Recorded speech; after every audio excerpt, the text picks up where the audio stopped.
चलिए बेटा कुछ क्वेश्चन डिस्कस करते हैं। अभी तक जो हमने देखा था, which alphabet not use in nomenclature of elements, कौन सा अल्फाबेट नहीं यूज होगा। अब देखिए पोटेशियम है आपका, ये तो के है, ये पोटेशियम है, ये डब्ल्यू टंगस्टन होता है, ये वी आपका वेनेडियम होता है। कि जहां तक मुझे दिख रहा है कि जे एंड क्यू कहीं पे भी रिप्रेजेंट नहीं करता है ना, तो जे एंड क्यू कहीं पे भी नहीं करता है, इस मीन्स ये नॉमेनक्लेचर में कहीं पर भी अल्फाबेट यूज नहीं होगा। अब which of the following is the period number of the element whose atomic number is 98। 98 atomic number का अगर आप इलेक्ट्रॉनिक कॉन्फ़िगरेशन देखें ना तो ये आएगा रेडॉन 5f10 7s2। अब देखिए आप यहां पे मैंने कहा था आपसे कि पीरियड नंबर जो है मैक्सिमम प्रिंसिपल क्वांटम नंबर से डिसाइड होता है। अब आप टेल मी वन थिंग कि इस इलेक्ट्रॉनिक कॉन्फ़िगरेशन में मैक्सिमम प्रिंसिपल क्वांटम नंबर क्या है। Maximum principal quantum number, tell me one thing क्या है। This is 7, it means it is 7th period. Very easy question. ये देखिए the nuclei of elements XYZ have same number of protons. Same number of protons means क्या होता है, XYZ है, same number of protons है, it means सबका atomic number same है। सबका एटॉमिक नंबर यानी सबका एटॉमिक नंबर Z है, Z1 Z1 Z1, सबका एटॉमिक नंबर इक्वल है।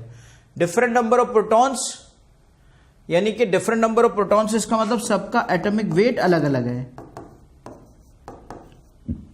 जब प्रोटॉन्स अलग हो जाएंगे, न्यूट्रॉन्स और प्रोटॉन्स का सम A होता है। इफ अगर नंबर ऑफ न्यूट्रॉन्स अलग होंगे तो A भी अलग अलग हो जाएगा ना। इट मीन्स XYZ क्या है, तो XYZ क्या होगा, XYZ तो भाई जिनके एटॉमिक नंबर सेम होते हैं और जिनका एटॉमिक मासेस डिफरेंट होते हैं, तो ऐसे एलिमेंट्स को हम क्या कहते हैं, ऐसे एलिमेंट्स को हम आइसोटोप्स कहते हैं। तो ये तो आइसोटोप्स हो गए, दे बिकम आइसोटोप्स, ये आइसोटोप्स हो गए।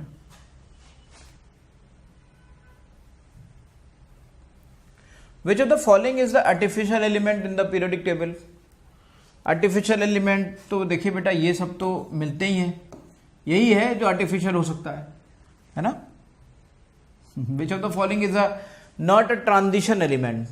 देखिए लास्ट देखिएगा जरा कि जिसमें ट्रांजिशन एलिमेंट की डेफिनेशन क्या थी कि जहां पर वैकेंट डी ऑर्बिटल हो, where vacant D orbital is present, where vacant D orbital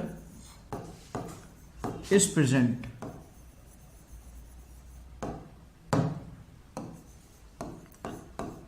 उसको that is those elements are called as transition elements. They all belongs to the D block, they all are D block elements, but these are transition element, but this is not transition element because argon 4s2 3d10 ये होता है इसका electronic configuration. मतलब ये इसमें जो D orbital है ना, that is not partially filled, D orbital आपका पार्शियली फिल्ड नहीं है, तो इसलिए इसको ट्रांजिशन एलिमेंट नहीं कहा जाएगा। This is not will be called as transition element. Okay, इससे पहले कि हम इफेक्टिव न्यूक्लियर चार्ज की स्टडी करें और पीरियोडिक प्रॉपर्टीज की तरफ बढ़ने की कोशिश करें, फर्स्ट ऑफ ऑल लेट्स जो एक चीज अभी रह गई है दैट इज इलेक्ट्रॉनिक कॉन्फ़िगरेशन तो हमने सब देख ही लिया। अब हम देखते हैं आईयूपैक नॉमेनक्लेचर। नॉमेनक्लेचर इसका और देखते हैं भाई।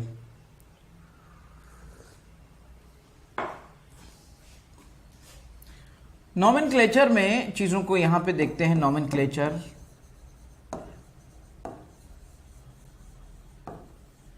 ऑफ एलिमेंट्स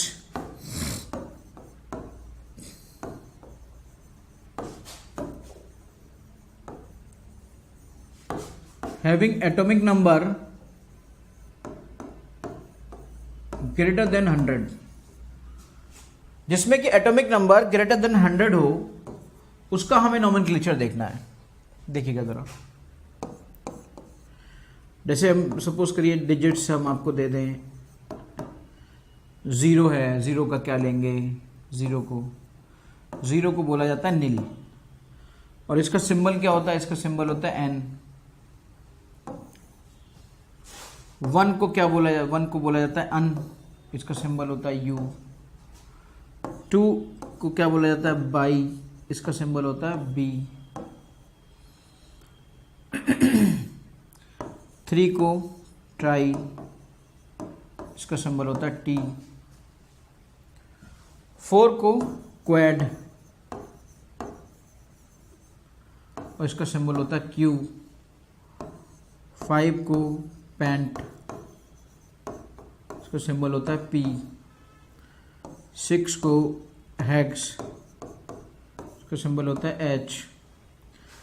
7 को हैप्ट बोलते थे लेकिन यहाँ पे सेप्ट बोलते हैं, इसका होता है सिंबल एस।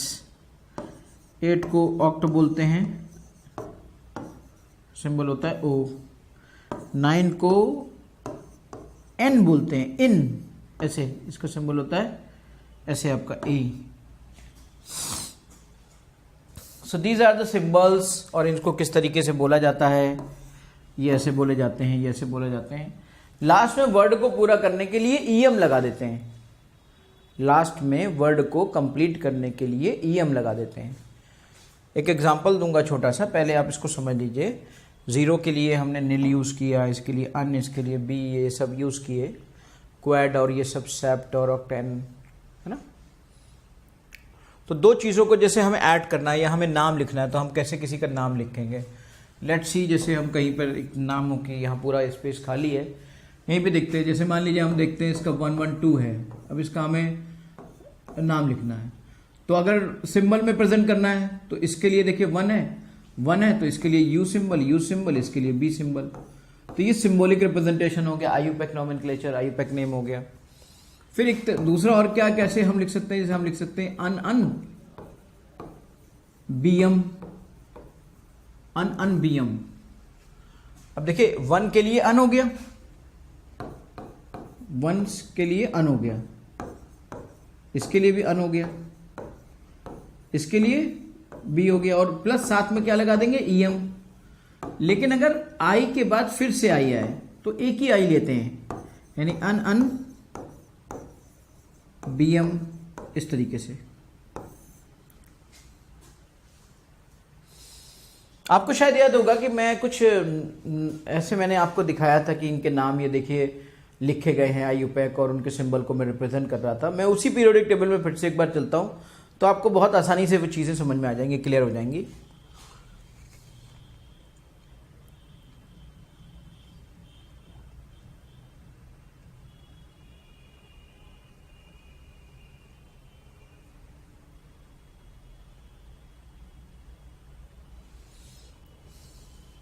देखिए आप देखिए जरा, यहाँ पे एक का नाम, यहाँ पे ये जो रिप्रेजेंट किया गया अन बीएम, दिस इज अन बीएम मीन्स 112, अन बीएम।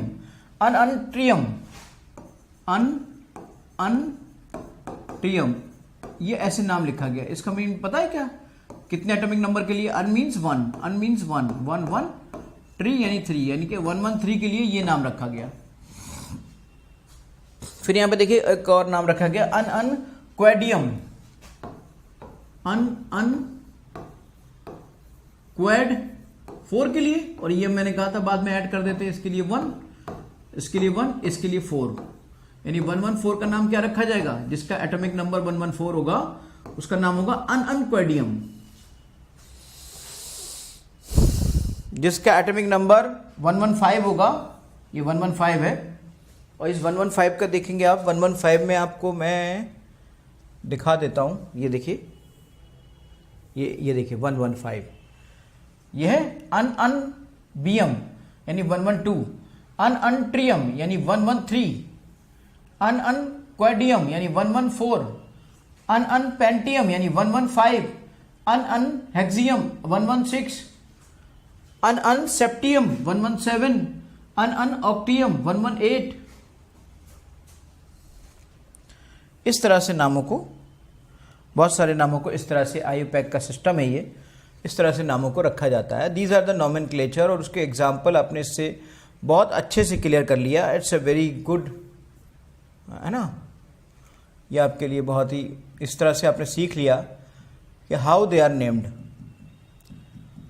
अभी तक we have discussed all the things हम सारी बातें वो समझ चुके हैं कि पीरियोडिक टेबल के अंदर कहाँ पर क्या क्या चीज़ें, कैसे नाम लिखे जाते हैं, क्या ब्लॉक कैसे पहचानते हैं, कैसे पीरियड को पहचानते हैं, कैसे ग्रुप को पहचानते हैं, किसका किसका जनरल कॉन्फ़िगरेशन क्या होता है, कहाँ पे कौन सा ब्लॉक डिवाइड होता है, किस तरीके से उसको लेंथेनाइड, एक्टेनाइड और ये सब ग्रुप कैसे रखे गए।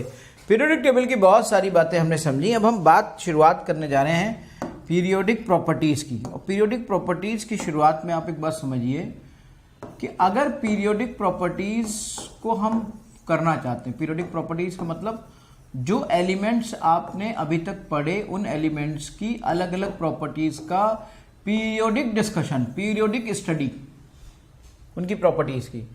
और उनकी प्रॉपर्टीज़ की स्टडी में सबसे मेजर रोल अगर कोई सबसे पहले निभाएगा तो वो होगा इफेक्टिव न्यूक्लियर चार्ज।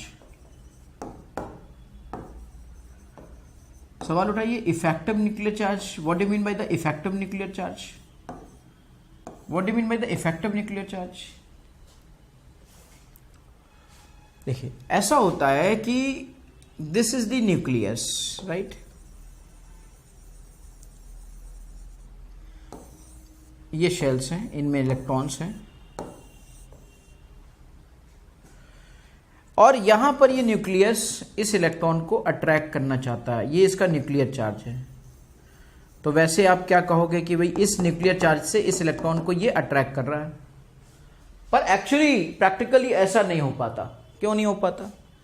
क्योंकि इसके बाहर, इसके ये तो देखिए आपकी ये फर्स्ट, सेकेंड, ये थर्ड, ये फोर्थ शेल में इलेक्ट्रॉन है, तो इसके अंदर ये 3 शेल्स और प्रेजेंट है, यानी 3 शेल्स में इलेक्ट्रॉन्स हैं।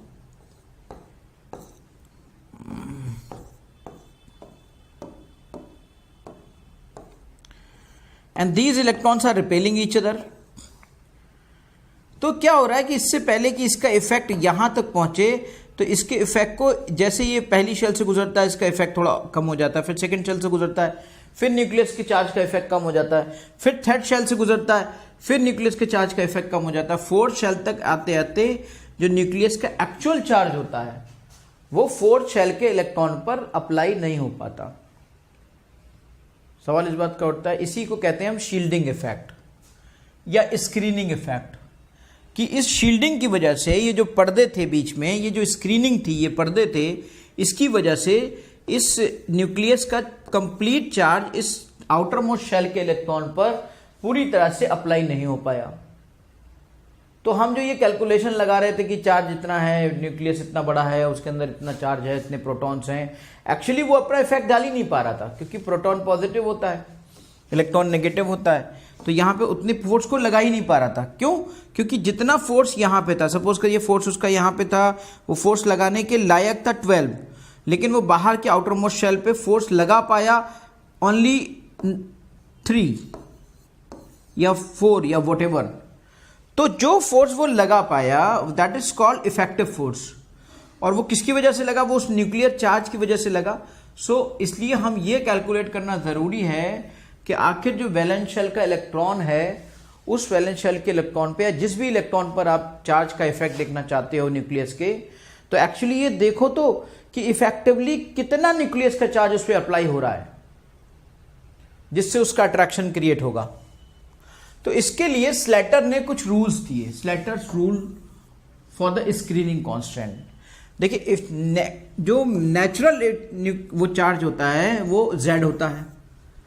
अब उस Z में से ये शील्डिंग इफेक्ट घटा दिया जाए, जो घटा रहे हैं हम शील्डिंग इफेक्ट, मतलब S शील्डिंग इफेक्ट घटा रहे हैं, और ये न्यूक्लियर चार्ज है। तो ओरिजिनल न्यूक्लियर चार्ज ये है, इससे हमने जितना उसकी वजह से, शील्डिंग की वजह से, उस स्क्रीनिंग की वजह से वो कम हो गया, उतना सब्ट्रैक्ट कर दिया। तो एक्चुअली जो बचेगा वो होगा इफेक्टिव न्यूक्लियर चार्ज। अब जो सारी कैलकुलेशंस होंगी वो इससे होंगी, सारी कैलकुलेशंस होंगी वो इससे होंगी, ये आपको निकालना है बेटा।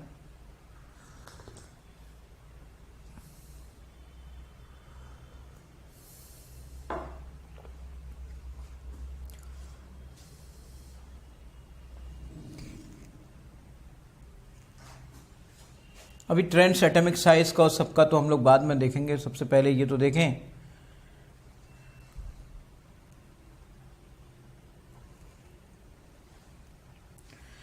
तो अब सवाल इस बात का उठता है कि ये जो मान लीजिए जो आउटर मोस्ट शेल का इलेक्ट्रॉन होता है, ये सपोज करिए ये है आपकी शेल, ये आपका न्यूक्लियस है। अब ये एक शेल है, ये एक शेल है, और मान लीजिए ये और एक और शेल हमने बना दी, यहां पर कोई इलेक्ट्रॉन है, ये दिस इज द इलेक्ट्रॉन, और ये आपका न्यूक्लियस है। यहां ये इलेक्ट्रॉन्स प्रेजेंट है, 2 हैं, ये 8 है,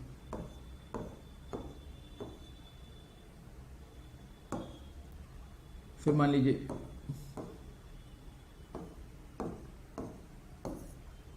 एट है। सपोज करिए आउटर मोस्ट शेल में यहां पर देयर आर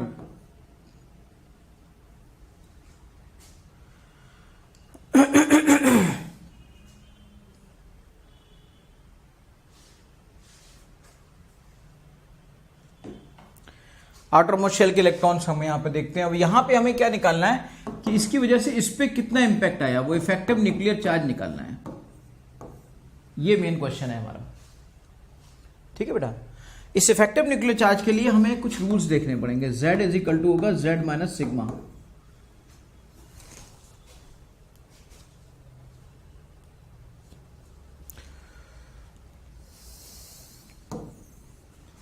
अब इसको कैसे कैसे करना है, क्या करना है, इसका डिस्कशन हम बाद में करेंगे और एक्सप्लेनेशन के साथ कि कैसे चीजें यहां पे डेवलप होती हैं, क्या होती हैं।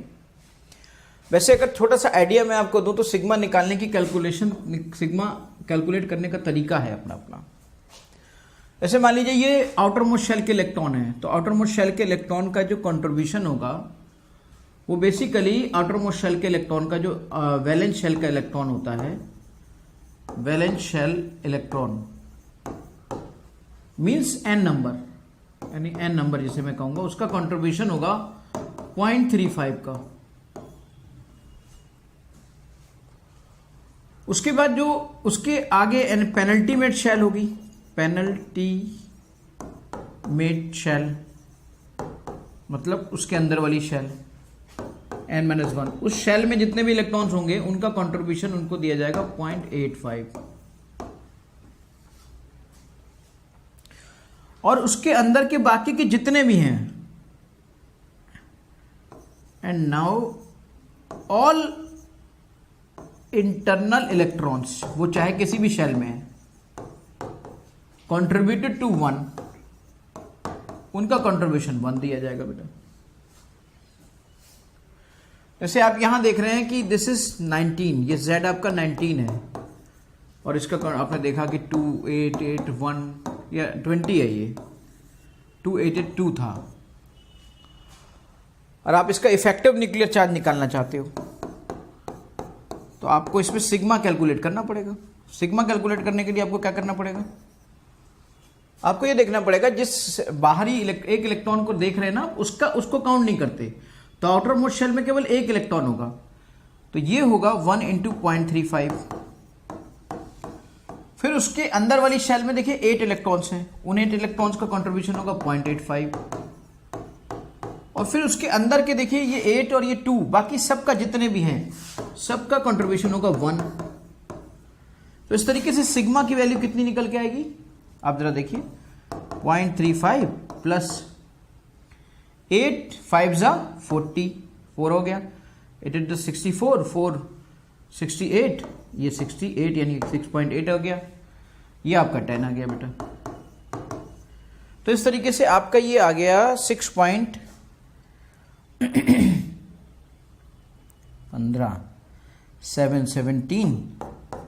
तो 17.15 आ गया ये।